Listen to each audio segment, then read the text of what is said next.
সংসদ সদস্য মাওলানা দেলোয়ার হোসেন সাইদী সাহেবকে বক্তব্য রাখার জন্য অনুরোধ জানাচ্ছি।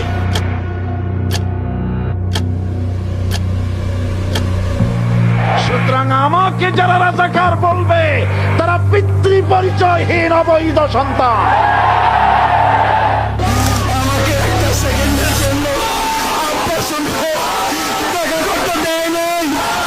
আমি আমার সমস্ত শক্তি দিয়া, হৃদয়ের সবটুকুন শক্তি নিয়ে বলছি, আমাদের পরিচয় বাঙালি নয়, আমাদের পরিচয় মুসলমান।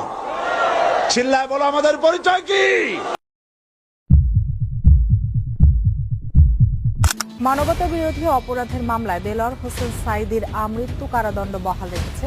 মানবতা বিরোধী অপরাধের মামলায় আমৃত্যু কারাদণ্ডপ্রাপ্ত জামায়াত নেতা দেলোয়ার হোসেন সাঈদী মারা গেছেন। ইতিহাস কখনো কখনো নীরব হয়ে যায়, আর কিছু নাম সেই নীরবতা ভেঙে দেয়াল জুড়ে প্রতিধ্বনি তৈরি করে।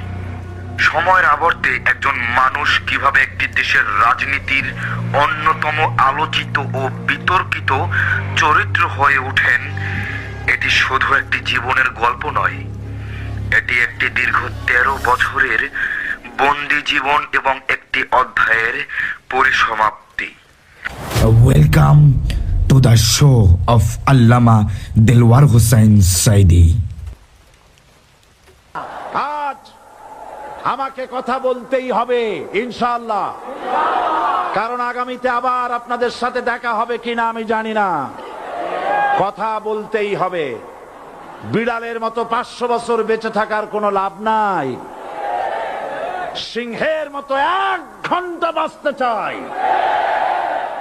আমি দেখতে পাচ্ছি বাংলাদেশের ভাগ্য আকাশে উত্তর গগনে কালো মেঘ জমা হয়েছে।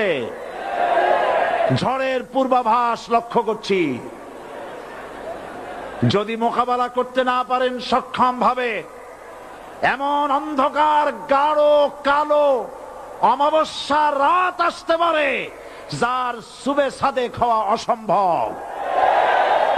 2023 সালের 14ই আগস্ট রাত 8:40 ঢাকার একটি হাসপাতালের আইসিইউ রুমের বাহিরে নিস্তব্ধতা।